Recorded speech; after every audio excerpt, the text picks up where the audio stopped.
बिहार में इसी साल चुनाव होने हैं, हलचल तेज है। हमारे साथ आरजेडी के राष्ट्रीय प्रधान महासचिव एवं पार्टी के वरिष्ठ नेता अब्दुल बारी सिद्दीकी हैं।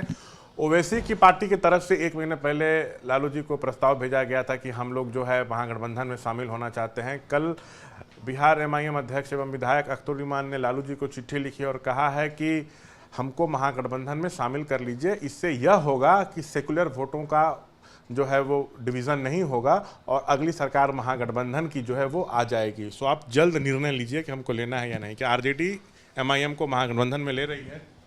देखिए, ऐसा कि राष्ट्रीय जनता दल ने इन सब कामों के लिए अधिकृत किया है राष्ट्रीय अध्यक्ष और तेजस्वी प्रसाद यादव को, और आज हम लोगों की कार्यकारिणी की भी बैठक है। तो जब हम लोगों ने अधिकृत किया है राष्ट्रीय अध्यक्ष को और नेता विरोधी दल को, तो वो लोग कुछ निर्णय लेंगे। आज बैठक में इस पर चर्चा हो सकती है? नहीं, आज चर्चा इस पे नहीं होगी, मगर हम लोग ये ज़रूर चाहते हैं कि जो स्थिति बनी है देश की, तो उसमें मतलब भारतीय जनता पार्टी जो है मतलब जो टारगेटेड पॉलिटिक्स कर रही है। टारगेटेड पॉलिटिक्स मतलब ये नहीं कि मतलब उनके पास बस सिर्फ एक ही मुद्दा है, मतलब सांप्रदायिकता का।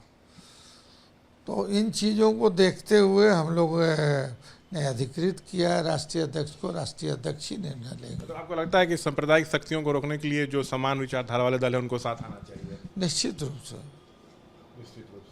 निश्चित रूप से। मगर अब उसमें ए आएंगे, बी आएंगे, सी आएंगे, कौन आएंगे, ये डिसीजन जो है राष्ट्रीय अध्यक्ष और तेजस्वी को लेना है। तो पिछले बार देखा गया था 2020 में ओवैसी की पार्टी जो है 20 सीटों पर लड़ी थी, 5 विधायक उनके जीत गए थे। आपके वोट बैंक में उन्होंने जबरदस्त सेंधमारी की।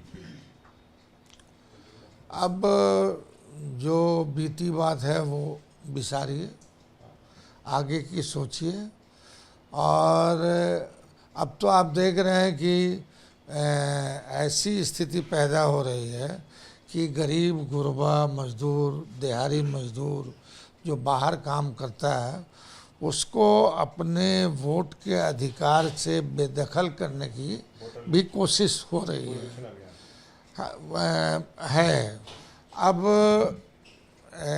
जो चुनाव आयोग है उनको अगर यही करना था तो ये 2-4 महीना 6 महीना पहले से इस पे जो है काम करते हैं।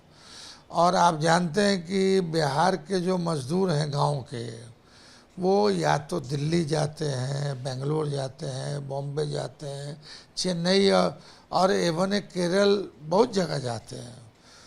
तो अब उनके लिए जो है ये हम ये नहीं कह रहे हैं कि ये है, मगर व्यवहारिक निर्णय चुनाव आयोग को लेना चाहिए और गरीब अपने वोट के अधिकार से वंचित नहीं हो, उस पर ध्यान देना। वोटर लिस्ट पुनरीक्षण अभियान पर सवाल खड़े कर रहे हैं, लेकिन मेरा आखिरी सवाल है सर, क्या ओवैसी की पार्टी खुद को कमजोर महसूस कर रही है इसलिए आपके साथ आना चाहती है? क्या राजद के ऑक्सीजन की जरूरत है, या उनको आप लोग बीजेपी का बी टीम भी कहते हैं, तो क्या कहीं इससे ध्यान भटकाने की तो कोशिश नहीं, इसलिए इस तरह का सिगुफा? नहीं, मुझको व्यक्तिगत रूप से कोई जानकारी नहीं है, और जब मुझको व्यक्तिगत रूप से जानकारी नहीं है तो हम किसी पे क्यों टीका टिप्पणी करें। तो ये हैं हमारे साथ सिद्दीकी साहब। देखिए, बड़ी बात उन्होंने कही है कि गठबंधन होगा या नहीं ये तो निर्णय लालू तेजस्वी लेंगे, लेकिन सांप्रदायिक शक्तियों को रोकने के लिए सभी समान विचारधारा वाले जो दल हैं उनको साथ आना चाहिए। एक बड़ा बयान दिए हैं सिद्दीकी साहब। कैमरा पर्सन शैलेश सिंह के साथ मैं शशांक कुमार, एबीपी न्यूज़ पटना।